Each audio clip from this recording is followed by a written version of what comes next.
তো আমাদের এখানকার যে জনগণের একটা প্রাণের দাবি ছিল এই খালটির যেন পানি প্রবাহ আগের মতো নিশ্চিত হয়।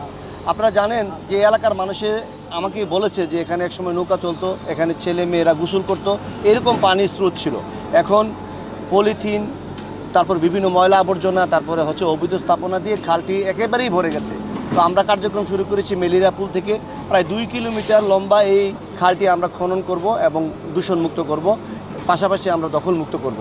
তো আমাদের কার্যক্রম আজকে এই পয়েন্ট থেকে শুরু হয়েছে এই জন্য যে এটি কচা এবং বলেশ্বরের মোহনা, এখানে পলি এসে বেশি জমা হয়। এখান থেকে আমরা স্টার্ট করেছি, তারপর আমরা 2 দিক দিয়ে আস্তে আস্তে ছড়িয়ে যাব।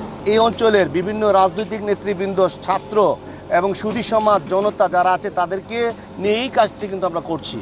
আমাদের কিন্তু এখানে সরকারের কোনো তেমন বরাদ্দ আমরা আপাতত কোনো ব্যবহার করছি না। আমরা ভবিষ্যতে এই খালটিকে আরও সুন্দর করার জন্য সরকারি পর্যায়ে আমরা কার্যক্রম গ্রহণ করব। এখানে যারা খালের পাড়ে যাদের বাড়ি, তাদেরকে আমরা মাইকিং করেছি, তারা যেন তাদের স্থাপনাগুলো সরিয়ে নেয়। আশা করি তারাও প্রস্তুত আছে, তারাও আমাদেরকে সাহায্য করবে বলেও অঙ্গীকার করেছে। তো আমি মনে করি না এই কাজে কোনো বাধা হবে, শুধু আমাদের সদিচ্ছা থাকলে আমরা কাজটা এগিয়ে নিয়ে যেতে পারবো।